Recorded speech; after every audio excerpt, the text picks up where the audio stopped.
नमस्कार, आप देख रहे हैं द न्यूज बर्ड और मैं हूं आपके साथ पूजा। खबरों पर जाने से पहले एक नजर डालता है टॉप हेडलाइंस पर।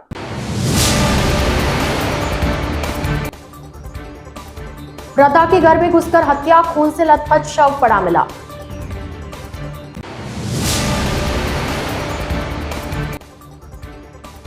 नकल प्रकरण में सब दोषी बेनकाब होंगे, शेखावत।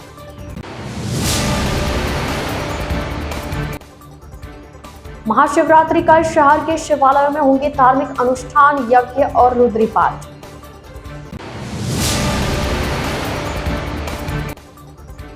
गुरुद्वारा में शहरी आयुष्मान आरोग्य मंदिर का लोकार्पण। तो ये थी हेडलाइंस और अब खबरें विस्तार से। जोधपुर शहर के निकटवर्ती बोरानाड़ा क्षेत्र में आशापूर्णा नैनोमैक्स में आज दिन में एक वृद्धा की हत्या कर दी गई। अज्ञात हत्यारा दिन में घर में घुसा और हत्या कर डाली। वक्त घटना वृद्धा घर पर अकेली थी, उसके 2 बेटे, एक पोता भी बताया गया है। हत्या करने वाला और हत्या का कारण पता लगाया जा रहा है। देर शाम तक पुलिस ने शव को एमडीएम अस्पताल की मोर्चरी पर शिफ्ट कराया। वृद्धा के सिर के पिछले हिस्से पर चोट लगना प्रतीत हुआ है।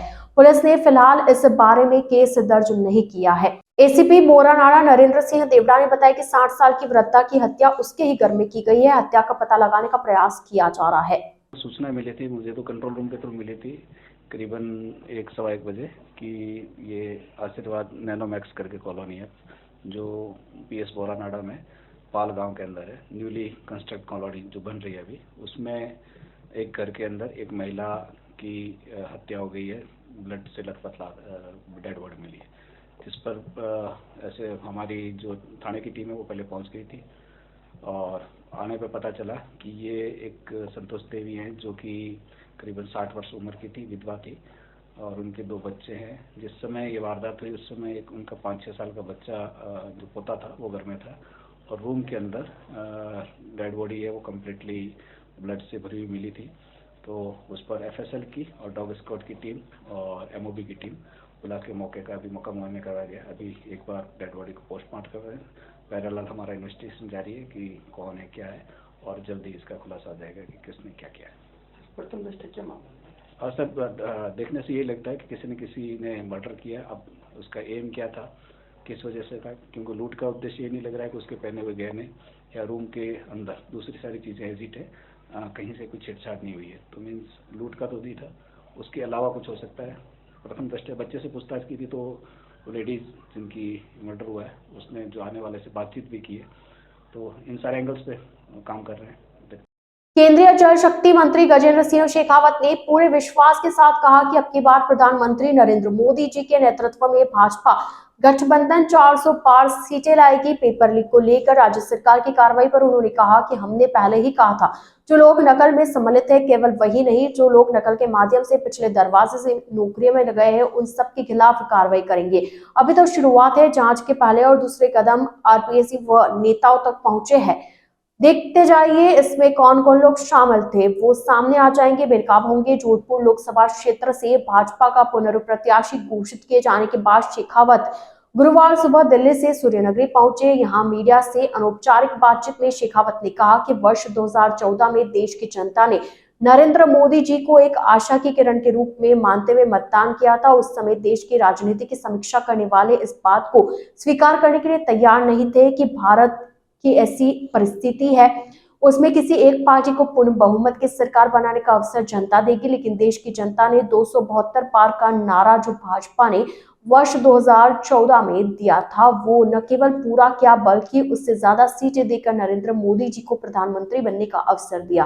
पहले भी कहा था और अनेक रैलीज में कहा था और जाहिर तौर पर ऐलान करके कहा था कि जो लोग नकल में इन्वॉल्व थे, केवल वो ही नहीं, जो लोग नकल के माध्यम से पिछले दरवाजे से नौकरियों में गए, उन सब के खिलाफ भी कार्रवाई करेंगे। अभी तो शुरुआत है, देखते जाइए। अभी आगे जैसा मैं शुरू से कहता था कि जांच के पहले कदम और दूसरे कदम तो आरपीएससी और नेताओं तक पहुंचे हैं। अभी देखते जाइए इसमें कौन कौन लोग शामिल थे, वो सब सामने आ जाएंगे, बेनकाब होंगे। केंद्रीय जल शक्ति मंत्री गजेंद्र सिंह शेखावत का आज एयरपोर्ट पर गणमान्य लोगों और भाजपा कार्यकर्ताओं ने जोश उत्साह के साथ, आत्मीयता के साथ सत्कार किया, स्वागत किया। जोधपुर एयरपोर्ट और निज निवास स्थान पर शेखावत ने सभी से मुलाकात की। उन्होंने पूरे राजस्थान में 25 कमल खिलाने का विनम्र आग्रह किया ताकि डबल इंजन सरकार बरकरार रहे और मोदी जी तीसरी बार प्रधानमंत्री पद पर आसीन होकर भारत को विकास के पथ पर अग्रसर कर सके। एयरपोर्ट पर भव्य स्वागत अभिनंदन के लिए शेखावत ने सभी का धन्यवाद दिया। देखिए, 2014 में देश की जनता ने नरेंद्र मोदी जी को एक आशा की किरण के रूप में मानते हुए मतदान किया था। उस समय देश की राजनीति की समीक्षा करने वाले कोई भी लोग, जिसमें आप मीडिया के मित्र भी शामिल थे, सारे देश भर के, दुनिया भर के सेफोलॉजिस्ट भी शामिल थे, कोई इस बात को स्वीकार करने को तैयार नहीं था कि भारत की जैसी परिस्थिति है, उस परिस्थिति में भारत में किसी एक पार्टी को पूर्ण बहुमत की सरकार बनाने का अवसर जनता देगी या बना सकेगी। लेकिन देश की जनता ने अब की बार 272 का पार का नारा जब 2014 में दिया था, उसको न केवल पूरा किया अपितु उससे ज़्यादा सीटें देकर के नरेंद्र मोदी जी को प्रधानमंत्री बनने का अवसर प्रदान किया। 2019 में 5 साल तक नरेंद्र मोदी जी ने जिस तरह से जनता का विश्वास अर्जित किया, देश का सम्मान बढ़ाया, गरीब का जीवन परिवर्तित किया, जब देश के भारतीय जनता पार्टी के नेतृत्व ने यह तय किया कि और नारा दिया कि अब की बार 300 के पार था, वही इसी तरह का प्रश्न और संशय आपके मन में कौनता था। लेकिन देश की जनता ने उससे भी ज़्यादा आशीर्वाद देकर के 330 सीटें भारतीय जनता पार्टी को देकर के नरेंद्र मोदी जी को विश्वास के साथ प्रधानमंत्री बनाने का अवसर दिया। अब की बार देश को विकसित करने की आधारशिला और आम जन में देश विकसित हो सकता है, ये विश्वास स्थापित करने के बाद माननीय प्रधानमंत्री जी के नेतृत्व में भारतीय जनता पार्टी का नारा अब की बार 400 पार, अब संशय मत करिए, अब की बार पूरा हो। सर, जोधपुर शहर के मेडिकल कॉलेज के सामने स्थित गुरु तेग बहादुर गुरुद्वारा में आज प्रथम शहरी आयुष्मान आरोग्य मंदिर का लोकार्पण समारोह आयोजित किया गया। इस अवसर पर मंदिर में सिख समुदाय के लोगों के साथ स्थानीय जनप्रतिनिधि भी शामिल हुए। लोकार्पण शहर मुख्य अतिथि शहर विधायक अतुल भंसाली द्वारा किया गया। शहर विधायक अतुल भंसाली ने कहा कि आज गुरु तेग बहादुर गुरुद्वारा सिंधी कॉलोनी में राजस्थान सरकार की आयुष्मान स्कीम के तहत मोहल्ला क्लिनिक का विधिवत उद्घाटन किया गया। यहाँ पर डॉक्टर, पैरामेडिकल स्टाफ और सभी तरह की दवाइयाँ निःशुल्क वितरित की जाएगी। यहाँ पर 365 दिन निःशुल्क जांच और दवाइयाँ दी जाएगी। विधायक बंसाली ने और समाज के लोगों से आग्रह किया है कि सरकार आपके द्वार है, सरकारी सुविधाएं उपलब्ध करवाने के लिए खड़ी है। उन्होंने सिख समाज की तरह अन्य समाज के लोगों से आग्रह किया कि वे भी अपनी तरफ से ऐसी जगह उपलब्ध करवाएं ताकि शहर के तीनों विधानसभा क्षेत्र, सरदारपुरा शहर एवं सूरसागर में ऐसी सुविधा शुरू की जा सके। जगह उपलब्ध होने पर 8-10 दिन में क्लिनिक शुरू करने की सुविधा सरकार द्वारा की गई है। प्रधानमंत्री नरेंद्र मोदी लोगों के लिए स्वास्थ्य को लेकर चिंतित है, जिसके लिए आयुष्मान भारत योजना भी लाया गया है। जाके प्रभ आगे अरदास अरदास एक ओंकार श्री वाहिगुरु जी की फतेह। श्री भगवती जी सहाय वार श्री भगवती जी की पातशाही दसवे प्रथम भगवती सिमर के सेंटर में 5 आचार संहिता के बाद वो हर जिले में हमारे जगह ढूंढ ले हम निःशुल्क देंगे। आज श्री गुरु तेग बहादुर गुरुद्वारा सिंधी कॉलोनी शास्त्री नगर में राजस्थान सरकार की आयुष्मान स्कीम के अंतर्गत जो मोहल्ला क्लिनिक है, जगह जगह जोधपुर के बस्तियों में हम जो खोल रहे हैं, उसमें एक इस गुरुद्वारे में आज डिप्टी CMHO साहब, अधिकारियों, आदरणीय खालसा जी, आयुष मंत्र के अधिकारी, उन सब की उपस्थिति में, पूरे सिंधी, पंजाबी, सिख समाज की उपस्थिति में और पूरी संगत के साथ और गुरु साहब का नाम का उच्चारण कर इस क्लिनिक का आज विधिवत उद्घाटन किया गया।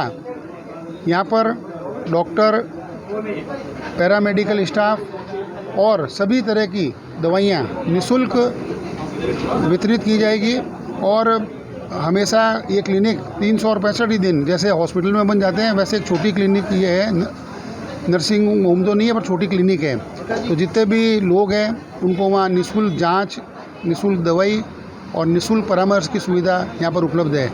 मैं और भी समाज जोधपुर के हैं उनसे आग्रह करूँगा, सरकार आपके द्वार है, सरकार ये सारी सुविधाएं आपको उपलब्ध कराने की तैयारी के लिए खड़ी है।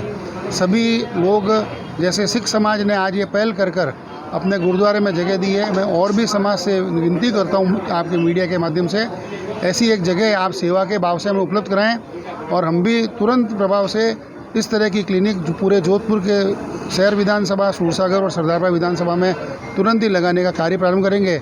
आप हमें जब भी जगह देंगे उसके हफ्ते 10 दिन के अंदर ये क्लिनिक चालू कर सकते हैं, इतनी तैयारी सरकार के द्वारा की गई है।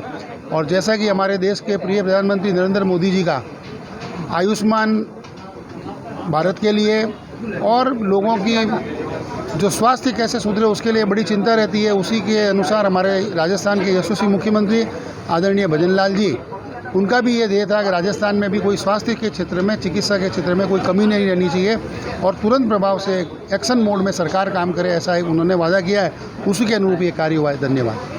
फाल्गुन मास में कृष्ण पक्ष की चतुर्दशी तिथि के दिन शुक्रवार को महाशिवरात्रि का पर्व मनाया जाएगा। मान्यता है कि इस दिन भगवान शिव और माता पार्वती का विवाह हुआ था। इस दिन भगवान शिव की पूजा, रुद्राभिषेक होंगे और रात्रि में भी चारों प्रहर पूजन, रुद्राभिषेक, शिव ब्यावला का वाचन होगा। महाशिवरात्रि के दिन श्रद्धालु व्रत रखेंगे, वो विधि विधान से शिव गौरी की पूजा करेंगे। इस बार की महाशिवरात्रि और भी खास होगी। महाशिवरात्रि पर्व पर शहर के प्रमुख अचलनाथ, भूतनाथ, जागनाथ सहित सभी शिव मंदिरों, शिवालयों में पूरी रात चारों प्रहर रुद्राभिषेक व आरती होगी। कटला बाजार स्थित करीब 550 साल पुराने अचलनाथ महादेव में विशेष पूजन होगा। यहाँ शुक्रवार सुबह 5 बजे नेपाली बाबा के गूने से ली गई भस्म से अचलनाथ महादेव की मंगला आरती होगी। वहीं भूतेश्वर वन क्षेत्र की पहाड़ियों में स्थित भूतेश्वर महादेव मंदिर में शिवरात्रि पर चारों प्रहर पूजन होगा। इसके अलावा पुष्करना समाज के जागनाथ, जबरनाथ, एकलिंग जी, पत्रेश्वर जी, उपकेश्वर जी, फतेश्वर जी, मंडलनाथ महादेव सहित समाज की देखरेख में संचालित हो रहे शिवालयों में महाशिवरात्रि को लेकर तैयारियां पूरी कर ली गई है। जी बताइए। महाशिवरात्रि का महोत्सव श्री अचलनाथ महादेव मंदिर में विगत 15 दिन से अनेक प्रकार की तैयारियां चल रही हैं। वो लाइट के माध्यम से हो या फूल मंडली के हो, साफ सफाई के रूप में हो। कल महाशिवरात्रि का महोत्सव है, जो परम पूज्य श्री गुरुदेव श्री महंत मुनीश्वर गिरी महाराज के पावन सानिध्य में, उनकी देखरेख में ही संपूर्ण कार्यक्रम होंगे। प्रातः ही 5 बजे मंगला आरती से प्रारंभ हो करके रात्रि पर्यंत अनेक कार्यक्रम रहेंगे। प्रातः 5 बजे भस्म आरती होगी, उसके उपरांत फिर 8 बजे सामूहिक रुद्राभिषेक होता है। 11:30 बजे फिर श्रृंगार आरती होगी, 5 बजे कपूर आरती होगी, फिर रात्रि को 7:30 बजे श्रृंगार आरती होगी सायंकाल की, फिर रात्रि को चारों पहर के महारुद्राभिषेक भी होंगे। इस प्रकार से अनेक प्रकार के मांगलिक उत्सव हैं, क्योंकि महाशिवरात्रि का महोत्सव भगवान देवाधिदेव महादेव को समर्पित है। इसी दिन ही भगवान देवाधिदेव महादेव का शिवलिंग के रूप में प्रागट्य हुआ था। अभी तो अनेक प्रकार की कथाएं हैं कोई विवाह को लेकर के, परंतु सत्य यही है कि इस दिन भगवान देवाधिदेव महादेव का शिवलिंग के रूप में, निराकार रूप में, इस जगत के कल्याण के लिए, संपूर्ण ब्रह्मांड के कल्याण के लिए भगवान देवाधिदेव महादेव का प्रागट्य हुआ था। और प्रथम बार भगवान विष्णु ने और श्री ब्रह्मा जी ने भगवान देवाधिदेव महादेव का पूजन, अर्चन, वंदन किया था इसी दिन। इसीलिए हम महाशिवरात्रि हम सभी के लिए एक विशिष्ट उत्सव है। यह जीवन के आत्म जागरण का उत्सव है, साधना का उत्सव है, और समाज के कल्याण के लिए मुझे लगता है मौन रहकर हम इस आत्मसात करके महाशिवरात्रि का महोत्सव मनाते हैं। तो इस प्रकार से भगवान देवाधिदेव महादेव को एक नाम आशुतोष भी है, जो एक अश्रु की बूंद के बराबर भी यदि हम जल अर्पित करते हैं तो भगवान खुश हो जाते हैं। तो इस दिन असंख्य लोग आज देखेंगे, शहर के प्राचीनतम शिवालय श्री अचलनाथ महादेव मंदिर में आएंगे, जो सब लोग एक बेलपत्र के लिए, एक लोटा जल चढ़ाने के लिए सब लोग लाइन में लगे होंगे। वह उनकी भावना, वह उनका श्रद्धा, उनका समर्पण, मुझे लगता है वह उनके कल्याण के मार्ग का प्रशस्त करता है। श्री अचलनाथ महादेव मंदिर अचलनाथ के नाम से, अचलेश्वर महादेव के नाम से जाना जाता है, कटला बाजार में स्थित है। अचलेश्वर महादेव मंदिर 550 वर्ष पुराना है और जोधपुर के भक्तों की इस मंदिर के प्रति अटूट विश्वास और आस्था है, जो कि हर धार्मिक प्रोग्राम में अपनी बढ़ चढ़कर हिस्सा लेते हैं, पूजा पाठ का। और इस वर्ष महाशिवरात्रि का पर्व जो आ रहा है, इसमें पिछले 15 दिन से महंत मुनेश्वर गिरी जी महाराज व उनके शिष्य महामंडलेश्वर कंचन गिरी जी महाराज के सानिध्य में मंदिर की साफ सफाई, रोगन, जीर्णोद्धार का काम, लाइट, एक नया हॉल का निर्माण किया है भक्तों के सहयोग से। वो भी शिवरात्रि में उसका उद्घाटन होगा, जिसमें हवन होगा। भक्त ने अपना नाम पूरी तरह से गुप्त रखा हुआ है। अग्रवाल सिंगल परिवार से आते हैं। आगे भी वो अचलनाथ महादेव मंदिर में ऐसे कई कार्य करा चुके हैं। और महादेव जी के सुबह 5 बजे भस्म आरती होगी, जिसमें जोधपुर के करीब करीब मेरे अंदाज में काफ़ी गणमान्य लोग दर्शन करने के लिए पधारेंगे। ये सुबह 5 बजे से ऐसा तांता लगातार लगा रहेगा। जैसे जैसे सुबह होती जाएगी उसके बाद में 7:30 बजे फिर महारुद्राभिषेक होगा। उसके पश्चात 11 बजे श्रृंगार आरती होगी। उसके बाद 1 बजे दिन में वापस महारुद्राभिषेक चालू होगा, जिसकी 7 बजे संध्या आरती होगी। इसी बेर में रात्रि 4 पैर में 4 अलग अलग आरती होगी। प्रथम आरती 10:30 बजे होगी, द्वितीय आरती 12:30, तृतीय आरती 2:30 बजे और चौथी आरती 5 बजे होगी। 9 तारीख तक ये मंदिर का प्रोग्राम चलेगा और ये सारा प्रोग्राम महाराज मुनेश्वर जी महाराज की सानिध्य में होंगे। इस कार्यक्रम में दिल्ली से महामंडलेश्वर कंचन जी बता रहे हैं। राय के बाद जुगल जोड़ी बाबा रामदेव जी के जो स्वामी जी अचलानंद जी महाराज हैं, वो भी शिवरात्रि की पूजा अर्चना में भाग लेंगे। सबसे बड़ी की खुशी की बात है कि मंदिर कटला बाजार से लगा के तो घंटाघर तक की पूरी रोड टूटी हुई थी। तो कल ही मैंने अपने शहर विधायक अतुल बंसल जी को फ़ोन किया था और उन्होंने क्या मालूम महादेव जी का उनके ऊपर चमत्कार हो गया कि उन्होंने एक ही बार में कल रात को ही पूरी रोड की पेचिंग करवा दी। तो हम इसलिए महादेव जी की तरफ से, अचलनाथ की भक्तों की तरफ से शहर विधायक अतुल बंसल जी को भी साधुवाद धन्यवाद देना चाहते हैं। खाड़ा रणधीर रोड स्थित आदित्य द्वारकाधीश कॉलोनी में आदित्येश्वर महादेव मंदिर प्रांगण में महिला मंडली एवं आदित्य द्वारकाधीश कॉलोनी वासियों के द्वारा फागोत्सव मनाया गया। महिला मंडल की योगिता शर्मा ने बताया कि इस अवसर पर मंदिर में शिव परिवार व राधा कृष्ण की प्रतिमा पर फाल्गुनिया पोशाक पहनाकर मनोरम श्रृंगार किया गया। सभी आगंतुकों के गालों पर गुलाल मलते हुए व गुलाल से तिलक लगाकर स्वागत किया गया।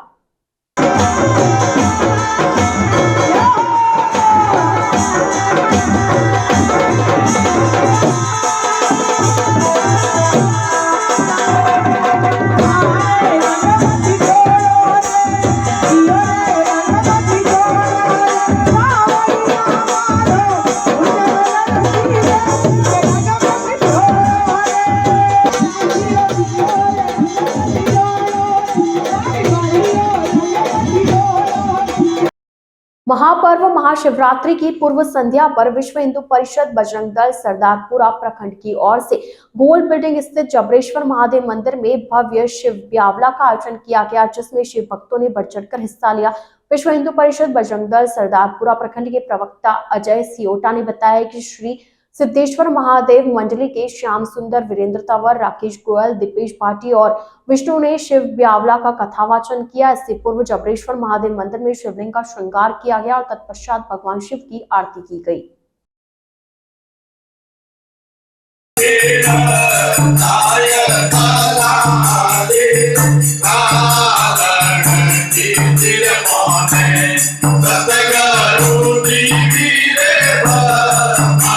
सरदारपुरा प्रखंड द्वारा शिवरात्रि के उपलक्ष्य में पूर्व संध्या पर भव्य शिव ब्यावले का आयोजन किया गया, जिसमें सिद्धेश्वर महादेव मंडली द्वारा ब्यावला वाचन किया गया और महादेव जी का भव्य श्रृंगार किया गया। अजय सियोटा, विश्व हिंदू परिषद सरदारपुरा प्रखंड उपाध्यक्ष।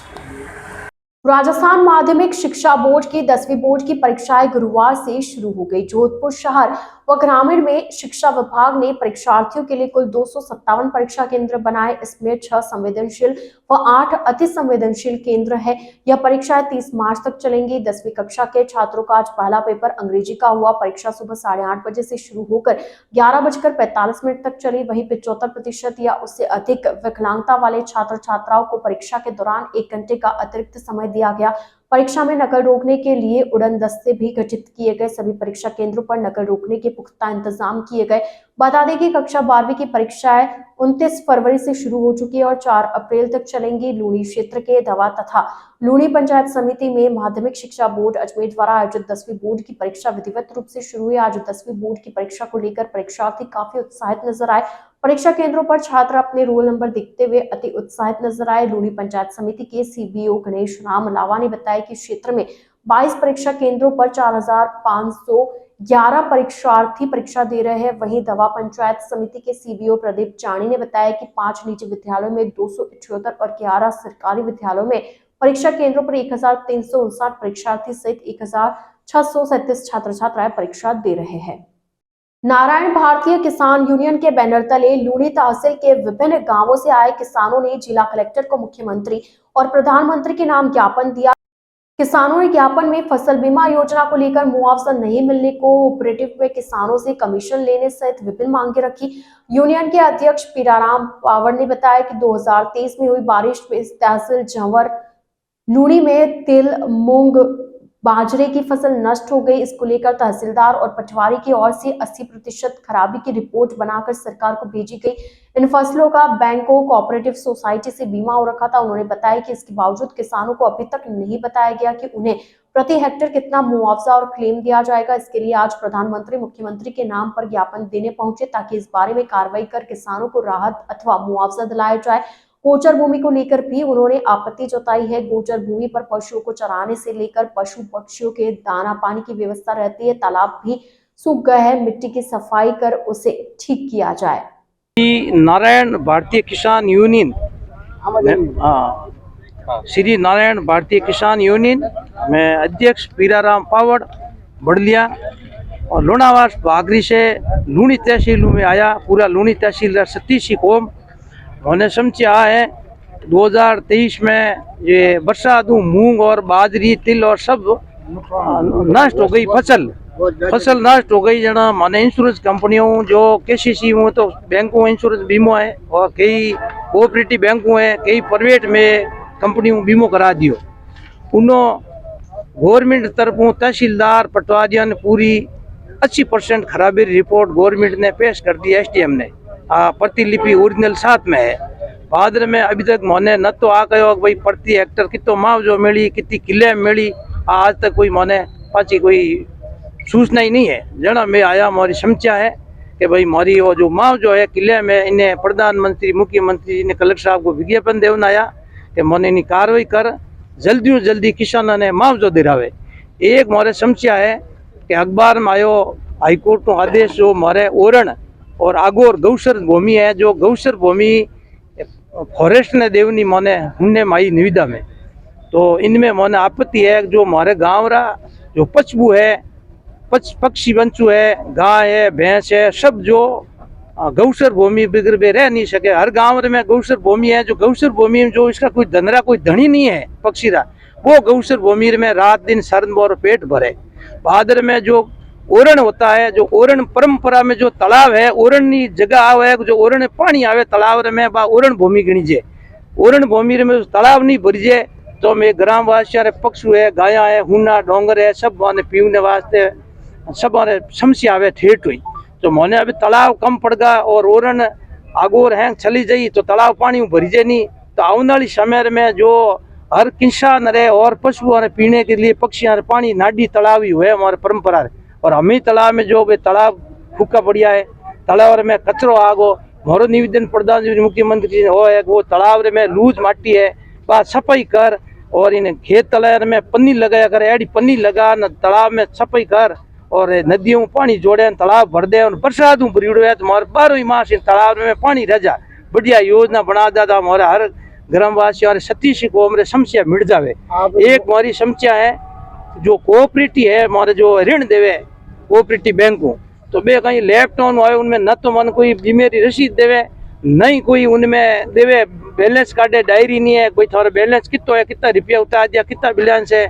वे अंगूठो धरावे जना 2000 5000 काटे, 2000 ही काट दिया बाबा है अनपढ़ आदमी गाँव में। अंगूठो देवे बन ध्यान नहीं है 2000 काट दिया, 5000 काट दिया, 10,000 काट दिया, बन कोई रसीद नहीं देवे, नहीं कोई बिल्कुल जवाब देवे गांव में कोऑपरेटिव बैंक को। इधर में फसल बीमेरी योजना रही है, इनमें समर्थन मूल्य री मांग है, जो हमारे मूंग है, बाजरी है, तिल है, गवार है, हुक्का एरिया में आई फसलें है, दूसरी है कौन। तो माने 4 दो प्रधानमंत्री जी ने वही जय माने समर्थन मूल्य तय कर दे, तो माने भाव मिल जा, एक नदियों में पानी तालाब मिल जाए, तो माने किसान लिए माने कोई जरूरत नहीं है लाल शमशेर या शमशिया मिल जाए तो मैं किसान खुद पगा माते उत्पादन कर दो।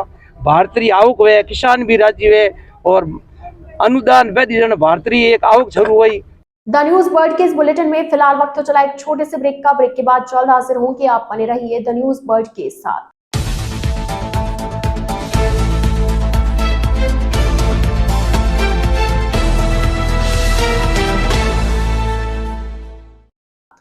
ब्रेक के बाद आपका स्वागत है। अपने ही गुरुकुल की नाबालिग छात्रा से यौन शोषण के आरोप में आजीवन कारावास की सजा भुगत रहे आसाराम के समर्थक आज कलेक्ट्रेट पर पहुंचे। वे आसाराम को पैरोल की मांग को लेकर राष्ट्रपति, प्रधानमंत्री, मुख्यमंत्री एवं मानवाधिकार आयोग के नाम ज्ञापन सौंप चुके। कलेक्ट्रेट पर समर्थकों द्वारा धरना देकर न्याय की मांग की गई। पैरोल जोधपुर समिति के अध्यक्ष महेंद्र कुमार अरोड़ा का कहना है कि उनके बापू पिछले 11 साल से जेल में है, उन्हें किसी प्रकार की कोई रियायत नहीं दी गई, ना तो उन्हें पैरोल दी गई और ना ही उन्हें जमानत दी गई। उन्होंने कहा कि हमारी विनती है कि बापू को जल्द से जल्द रिहा किया जाए, उन्हें माधोबाग में आयुर्वेद इलाज के लिए परमिशन दी जाए। कैलिफोर्निया की आसाराम समर्थक एक महिला सुल्फी ने कहा कि हम जस्टिस चाहते हैं। बापू काफी साल से जेल में है, वे पिछले 11 साल से जेल में और आतंकियों के लिए भी पैरोल के नियम बने हैं, मगर बापू को अब तक पैरोल नहीं दी गई। वे क्रिटिकल कंडीशन में है, उनका हीमोग्लोबिन और पल्स भी गिर गया है। बापू को पिछले 2 साल में 3 बार हार्ट अटैक आ चुका है। कैलिफोर्निया की इस महिला का कहना है कि बापू को आयुर्वेद चिकित्सा उपलब्ध नहीं करवाई जा रही है, उन्हें जेल से एम्स लाया गया है, फिर वापस जेल डिस्पेंसरी पर भेज दिया गया। हम न्याय चाहते हैं। लखनऊ से आई पिछले 10 साल से यहाँ पर रहने वाली फुल्की का कहना है कि हमारे बापू को न्याय कब मिलेगा। यहाँ बाहर से भी महिलाएं आई और उनकी एक ही मांग है कि हमारे बापू को जल्द से जल्द न्याय मिले। हरिओम, मैं महेंद्र कुमार अरोड़ा, अध्यक्ष जोधपुर समिति। हम आज कलेक्टर साहब के पास एक ज्ञापन लेके आए जिसमें राष्ट्रपति, प्रधानमंत्री, सीएम साहब और मानव आयोग को एक ज्ञापन दिया है हमने कि हमारे बापूजी पिछले 11 साल से जेल में हैं, उनको अभी तक किसी प्रकार की कोई भी रियायत नहीं दी गई, ना तो पैरोल दी गई, ना ही उनको जमानत दी गई। हमारी सबकी यही विनती है कि बापूजी को जल्दी से जल्दी रिहा किया जाए और उनको पैरोल दी जाए और माधव बाग में उनको ट्रीटमेंट के लिए, आयुर्वेद के लिए परमिशन दी जाए। Hariom. We want justice. My name is Silky. I'm from California, US. I've been here for the last couple of weeks. I've been a disciple of Bapu since the year 2000. And it's very sad to see that, we are not getting justice for the last 11 years. Even terrorists get bail and parole, and we've not gotten bail or parole even once. Bapu's been critically ill. Those are not normal conditions. He was very critically ill, in COVID. His HP dropped to 3.6. He's 86 plus years of age. Various jails all across the world, they let elderlies, they let elderly folks get bail and parole, but we do not get it. Even in the last 2 months, Bapu's gotten heart attack 3 times. And the least that we can expect is that Bapu at least gets treatment of his own choice. We're not allowed to go to a private hospital. We're not allowed to go to an Ayurvedic center. We're just stuck in the jail, or, we go to AIIMS. But all we want is Bapu gets treatment of his own choice. Let us go to either a private hospital or Ayurvedic center. We want justice. Bapu is not guilty. We want justice. मेरा नाम पूर्वी और मैं लखनऊ से आई हूँ। मैं 10 साल से यहाँ रह रही हूँ कि हमारे बापूजी को न्याय कब मिलेगा। और आज हमारी ये कई जगह से महिलाएं आई हुई हैं, बहनें आई हैं जोधपुर से और बाहर डिस्ट्रिक्ट से भी आई हुई हैं। ये उनकी बस एक ही मांग है कि हमारे बापूजी को जल्द से जल्द न्याय मिले, जो कि न्याय सबका अधिकार है, उसको मिलती है। क्या बोलते, कठिन से कठिन आयुर्वेदिक ट्रीटमेंट के लिए हमें बापूजी के लिए न्याय चाहिए, जो कि सबका अधिकार है। इलेक्टोरल बॉन्ड की जानकारी देने में एसबीआई की लेट लतीफी के खिलाफ कांग्रेस ने गुरुवार को प्रदेश भर में धरना प्रदर्शन किया। जोधपुर में भी शास्त्री नगर स्थित एसबीआई प्रशासनिक ब्रांच के समक्ष शहर जिला कांग्रेस कमेटी उत्तर व दक्षिण की ओर से प्रदर्शन किया गया उत्तर जिलाध्यक्ष सलीम खान और दक्षिण जिलाध्यक्ष नरेश जोशी की अगुवाई में पार्टी कार्यकर्ताओं ने एसबीआई के सामने नारेबाजी कर विरोध दर्ज करवाया। इस प्रदर्शन में पूर्व विधायक मनीषा पवार, पूर्व राज्य मंत्री रमेश बोराना सहित कांग्रेसी नेता व कार्यकर्ताओं ने शिरकत की। धरने पर बैठे कांग्रेसी कार्यकर्ताओं ने राजनीतिक दलों को मिले चुनावी इलेक्टोरल बॉन्ड की सूची जारी नहीं करने का विरोध जताया। साथ ही बीजेपी सरकार पर गंभीर आरोप लगाए। जिलाध्यक्ष सलीम खान ने कहा कि एसबीआई का दुरुपयोग किया गया है। एसबीआई जो कि राष्ट्रीयकृत बैंक है, उसके माध्यम से भ्रष्टाचार किया जा रहा है। भ्रष्टाचार को उजागर करने के लिए यह धरना प्रदर्शन आज किया गया। आज भारतीय कांग्रेस कमेटी के द्वारा और राजस्थान प्रदेश कांग्रेस कमेटी के निर्देशानुसार एसबीआई के सामने जोधपुर शहर जिला कांग्रेस कमेटी उत्तर और दक्षिण द्वारा उनके विरोध में एक धरना प्रदर्शन किया जा रहा है, जिसमें भारतीय जनता पार्टी द्वारा 2017 में जो इलेक्ट्रॉनिक बोर्ड का खरीद की गई थी और जो भ्रष्टाचार से पूरा मुक्त था और देश में जिन बड़ी बड़ी कंपनियों के द्वारा उन्होंने जो पैसे लिए थे, ये उजागर होना चाहिए। कांग्रेस की पहले भी मांग रही है कि किस कंपनी द्वारा, किस व्यापारी द्वारा कितना पैसा किस पार्टी को दिया गया, ये उजागर होना चाहिए। जनता ये जानने का हकदार रखती है। इसी बात को मांग को लेकर हुए ये बात सुप्रीम कोर्ट में भी गई थी, लेकिन सुप्रीम कोर्ट ने जो पन्ने मांगे थे, जो सारे खाते मांगे थे, वो एसबीआई द्वारा 30 जून तक देने का कहा गया है। ये बिल्कुल ही गलत है, क्योंकि इसमें भी भ्रष्टाचार नज़र आ रहा है। उस भ्रष्टाचार के उजागर को करने के लिए देश की जनता को एसबीआई के साथ जो दुरुपयोग एसबीआई का किया जा रहा है, एसबीआई के माध्यम से जो सरकारी राष्ट्रीयकृत बैंक है उसके माध्यम से जो भ्रष्टाचार किया जा रहा है, उस भ्रष्टाचार को उजागर करने के लिए भारतीय राष्ट्रीय कांग्रेस द्वारा ये धरना पूरे देश में आज एसबीआई के मेन कार्यालय के सामने दिया जा रहा है। जैसा कि आप सबको विदित है कि इस एसबीआई बॉन्ड के माध्यम से भारत सरकार द्वारा करोड़ों रुपए भारतीय जनता पार्टी और दूसरे राजनीतिक दलों के खातों में लिए, जिसकी किसी तरह की कोई सूचना जारी नहीं की कि पैसे देने वाले कौन हैं। इसमें जांच करने पे पाया गया कि कई ऐसी कंपनियां हैं जो खुद घाटे में हैं, परंतु उन लोगों द्वारा इस बॉन्ड के अंदर करोड़ों रुपए का निवेश कर इस भाजपा सरकार को दिए गए। हमारी कांग्रेस पार्टी की ये पूरी मांग है कि इसमें जिन लोगों ने भी जिस पार्टी को चंदा दिया है उनकी सूची उजागर की जाए। इसके संबंध में एक पब्लिक इंटरेस्ट लिटिगेशन सर्वोच्च न्यायालय में लगाई गई थी, परंतु एसबीआई द्वारा जो बैंक पूरी तरह से ऑनलाइन है, जिसके सभी खाते ऑनलाइन हैं, परंतु उस जानकारी के लिए उन्होंने लोकसभा चुनाव से पूर्व इस सूचना कि किस किस लोगों ने कितना पैसा किस किस पार्टी को दिया, उसकी जारी करने के लिए रोक लगाने की सुप्रीम कोर्ट के अंदर अपील की है, जो बिल्कुल गलत है। हमारा एसबीआई प्रशासन और भारत सरकार से मांग है कि कांग्रेस पार्टी ये चाहती है कि इस लोकसभा चुनाव से पहले सभी लोगों ने जो चंदा दिया है उनके नाम उजागर हो, ताकि लोगों को पता चल सके कि जो काला धन लाने की बात करते हैं वो किस तरीके से काला धन इकट्ठा कर रहे हैं। भारत की पूर्व प्रधानमंत्री स्वर्गीय इंदिरा गांधी जी ने एक सोच के तहत तमाम बैंकों का राष्ट्रीयकरण किया और भारतीय स्टेट बैंक, जिस पर पूरे देश को बहुत बड़ा ट्रस्ट है, तमाम सरकारी कर्मचारी और बड़े बिजनेसमैन इसके अंदर अपना पैसा जमा कराते हैं, उसकी क्रेडिबिलिटी अब दांव पर है। जब से मोदी सरकार आई है, तमाम संस्थानों पर अपना कब्जा करके उनसे उल्टे सीधे काम करवा रही है।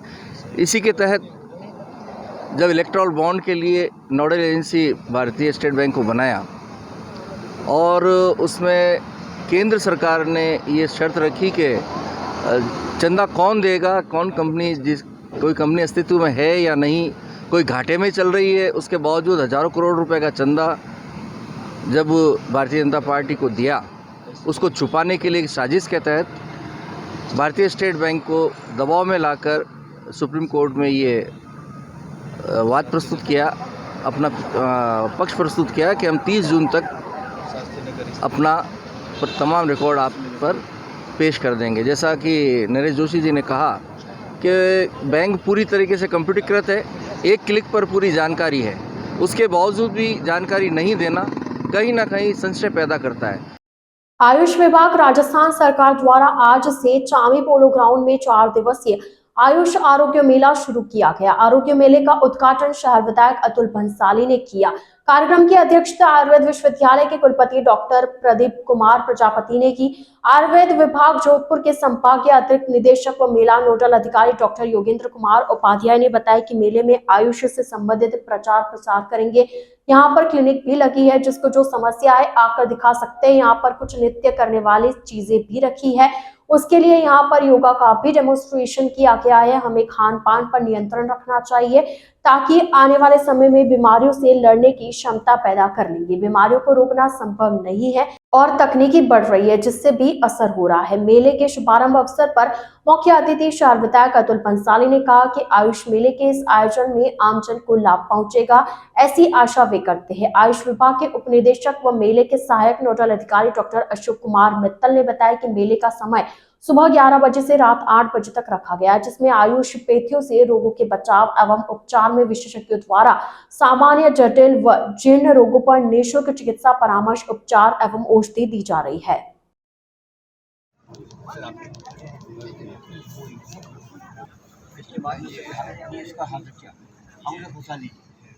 बिल्कुल कोने सीधी और सर इसके ऊपर अपने को इसको दो इंच दबाना है दबाइए।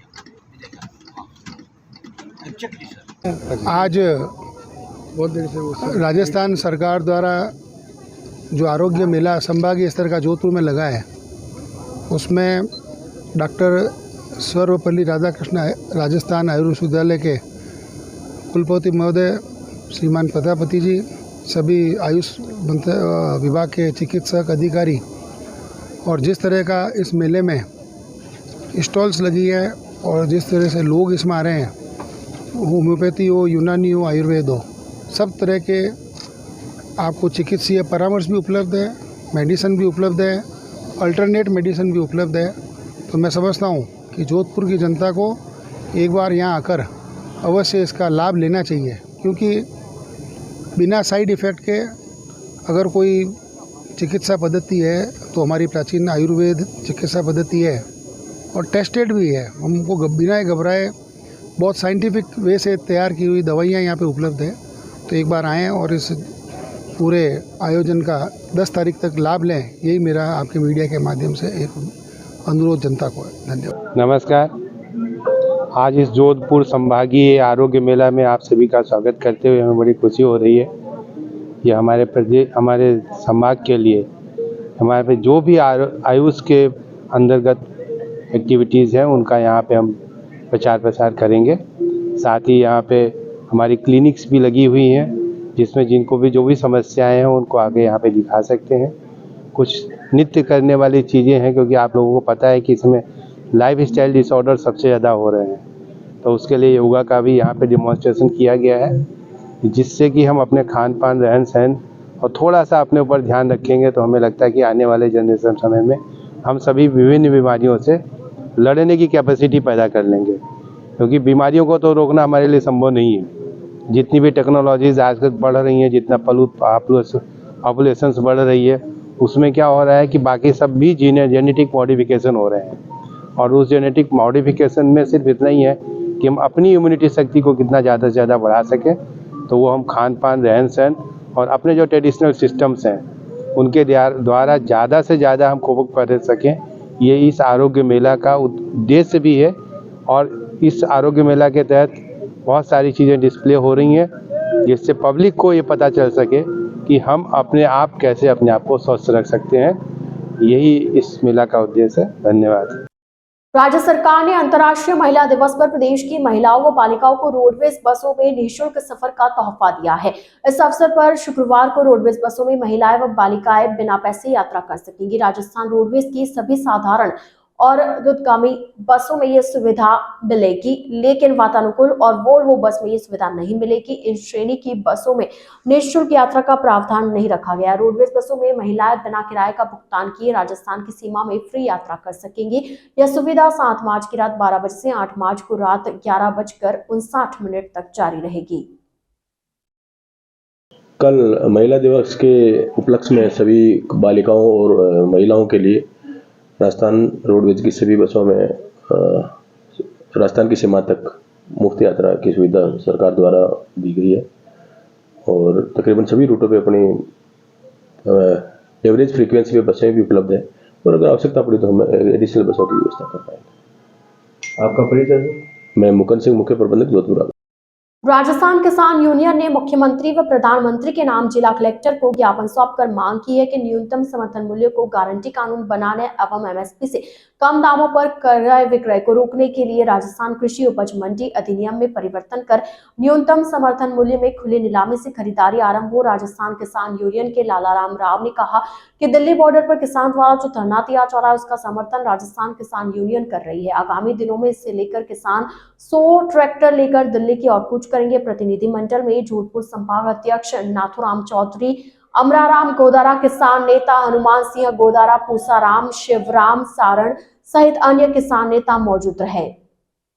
आज हम राजस्थान किसान यूनियन के कार्यकर्ता पदाधिकारी सभी जिला कलेक्टर महोदय को मुख्यमंत्री व प्रधानमंत्री के नाम ज्ञापन देने के लिए आए हैं कि हमारी मांग है, मुख्य 2 मांग है। एक तो एमएसपी का कानून बनाया जाए और दूसरी दिल्ली बॉर्डर पर जो किसानों का आंदोलन चल रहा है उनका हम पूर्ण रूप से समर्थन करते हैं। यही हमारी मुख्य मांग है। मेरा नाम बलराम चौधरी, प्रदेश महामंत्री राजस्थान किसान यूनियन। जोधपुर शहर के भूरिया भाकर गौशाला गो संवर्धन आश्रम में किसानों के लिए 1 दिवसीय लाभकारी कृषि प्रशिक्षण शिविर का आयोजन किया गया। प्रातः 10 बजे से शाम 4 बजे तक आयोजित शिविर में आसपास के गांवों के अनेक किसानों ने भाग लिया। जैविक कृषि क्षेत्र में विख्यात राजस्थान के कृषि विशेषज्ञ निर्मल बरेडिया ने आए हुए सभी किसानों को जैविक खेती से जुड़े अनेक पहलुओं की जानकारी दी, जिनमें से कई तो सबके लिए बिल्कुल नहीं थी। बरेडिया ने इस अवसर पर किसानों को खरपतवार निदान, जमीन तैयार करना, बीज रोपण की विधि, गोबर गोमूत्र व जीवामृत से उत्तम खाद तैयार करना, बायो फर्टिलाइजर बैग में लिक्विड खाद तैयार करना, गोबर गोमूत्र से उत्पाद निर्माण करने के बारे में जानकारी दी। मेरे कहने का अर्थ ये है, अगर इसको मतलब खेत में बिखेरने के बाद में 15 दिन बाद बारिश आई तो कोई फर्क नहीं पड़ेगा। अगर हमने जमीन में डोट दी तो जरूरी है, डोटने पर मतलब अवगढ़ नहीं रहनी ये खेत में खाद नोक दिया आज बरसात हुए 15-20 दिन ना उगड़ी वजन उड़ जा खाद उठ भी जाएगी। जो जीवाणु है अभी खत्म हो जाएगा, ऊपर जीवाणु खत्म है। ये जीवाणु बढ़ाया गया। देखो वैज्ञानिकों ने ये बता दिया है कि 1 ग्राम गोबर में 3 लाख करोड़ जीवाणु होते हैं। 300 करोड़ जीवाणु रखना है, 300 करोड़ जीवाणु। जोधपुर शहर के उम्मेद राज के स्टेडियम में चल रही महिला विधायक खेलकूद प्रतियोगिता का समापन बुधवार को हो गया। इस अवसर पर विजेता प्रतिभागियों को पारितोषिक वितरण किया गया। 2 दिन तक चली इस खेलकूद प्रतियोगिताओं में स्कूल बालक बालिकाओं ने बढ़ चढ़कर हिस्सा लिया। इस तरह की खेल गतिविधि देखने को मिली। इस अवसर पर उद्योगपति एवं पूर्व मेयर घनश्याम ओझा ने राज्यसभा सांसद राजेंद्र गहलोत, शहर विधायक अतुल बंसाली आदि का आभार प्रकट करते हुए कहा कि उनके कर कमलों से इस तरह का आयोजन हो पाया। उन्होंने बच्चों में खेल के प्रति भावना की भी सराहना की। वहीं शहर विधायक अतुल बंसाली ने खेलकूद समापन के अवसर पर कहा कि इस खेलकूद प्रतियोगिता में लगभग 700 बच्चों द्वारा भाग लिया गया। समापन समारोह में सभी तरह के खेलों का प्रदर्शन बच्चों द्वारा किया गया, जिसकी उन्होंने सराहना की। सबसे पहले मैं आप बच्चों की ओर से विधायक महोदय का धन्यवाद ज्ञापित करूंगा कि उन्होंने विधायक बनते ही प्रथम 3 माह में उन बच्चों के लिए जो बहुत ही होनहार है, बहुत ही टैलेंटेड है और इसमें खेल के प्रति समर्पण की भावना है, उनके लिए इस प्रकार की प्रतियोगिता का आयोजन किया है।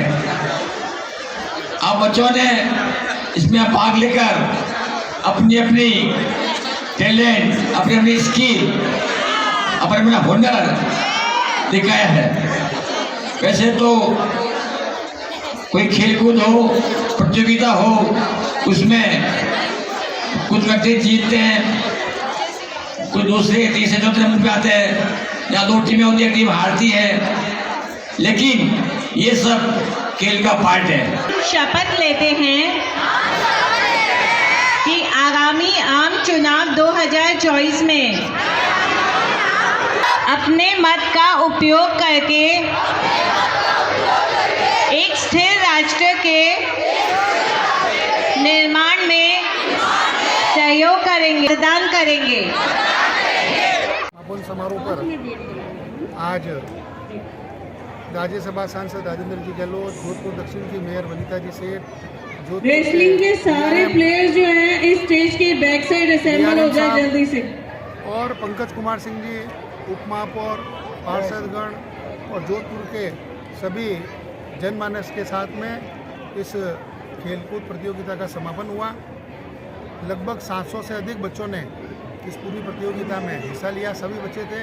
और समापन समारोह में जिस तरह से जिम्नास्ट का, वुशु का, योगा का, बॉक्सिंग का आदि खेलों का एक प्रदर्शन भी किया, और योग में के साथ डांस भजन के साथ जो किया, उससे पूरे जनता में और खिलाड़ियों में और बच्चों में ऐसा माहौल हो गया कि योग के प्रतिभागियों ओलंपिक हो रहा हो। मैं सबसे ज़्यादा गीता जी चौधरी, पूरी टीम, खेल प्राधिकरण की टीम, मीडिया बंधु, जितने भी लोग जाने अनजाने में इस कार्य में हमारे सहयोग में लगे हुए थे, सारे कोच, प्रशिक्षक और तारा चौधरी जी सबसे ज़्यादा जिन्होंने लीड लेकर इस कार्यक्रम को सफल बनाने में हमारे को एक सहयोग दिया।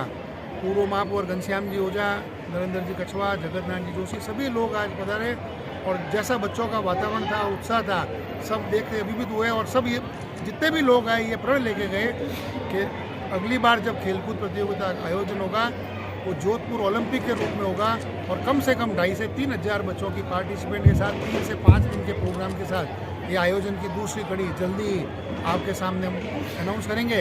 राजस्थान प्रदेश कांग्रेस कमेटी के निर्देशानुसार लक्ष्मणगढ़ शहर में जिला अध्यक्ष सुनीता केठाला के नेतृत्व में एसबीआई बैंक के सामने कांग्रेस पदाधिकारी एवं कार्यकर्ताओं द्वारा धरना प्रदर्शन किया गया। धरना प्रदर्शन के दौरान एसबीआई बैंक एवं प्रधानमंत्री मोदी के खिलाफ नारेबाजी भी की गई। सीकर जिला अध्यक्ष सुनीता केठाला ने बताया कि प्रदेश नेतृत्व के निर्देशानुसार सीकर जिले की सभी 8 विधानसभा में आज धरना प्रदर्शन किया गया। एसबीआई बैंक पर आरोप लगाते हुए उन्होंने कहा कि SBI bank Bharatiya Janata party के लिए काम कर रही है। इस मौके पर लक्ष्मणगढ़ नगर पालिका उपाध्यक्ष बनवारी लाल पांडे, एनएसयूआई प्रदेश सचिव दीपक पांडे, धर्मेंद्र केठाला, सत्यनारायण सिंह सहित बड़ी संख्या में कांग्रेसी पदाधिकारी एवं कार्यकर्ता मौजूद रहे। मोदी तेरी तानाशाही नहीं चलेगी, नहीं चलेगी। मोदी तेरी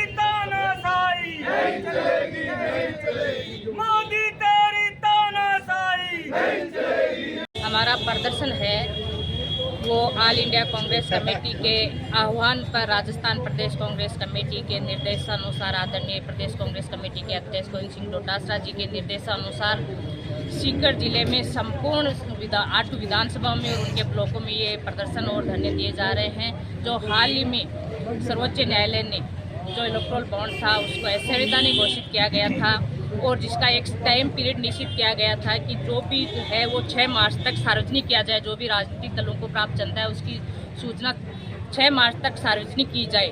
लेकिन दूसरी ओर एसबीआई जो भारतीय जनता पार्टी के लिए काम कर रही है, जो आज प्रमुख पार्टी है, जो सत्तारूढ़ पार्टी है, उसके लिए काम कर रही है और 30 जून का जो समय मांग रही है वो अपने आप में ये दर्शाता है कि राजनीति इसमें भारतीय जो हमारे लोकतांत्रिक परंपरा है उसके निर्णय अनुसार सही नहीं है, और आज संवैधानिक संस्थाओं का दुरुपयोग किया जा रहा है, सार्वजनिक संस्थाओं का दुरुपयोग किया जा रहा है।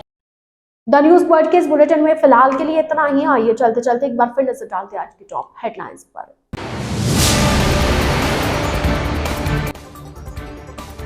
वृद्धा के घर में घुसकर हत्या, खून से लथपथ शव पड़ा मिला।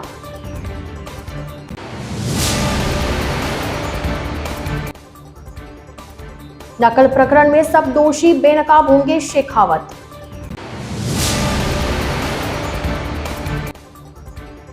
महाशिवरात्रि कल शहर के शिवालयों में होंगे धार्मिक अनुष्ठान, यज्ञ और रुद्री पाठ।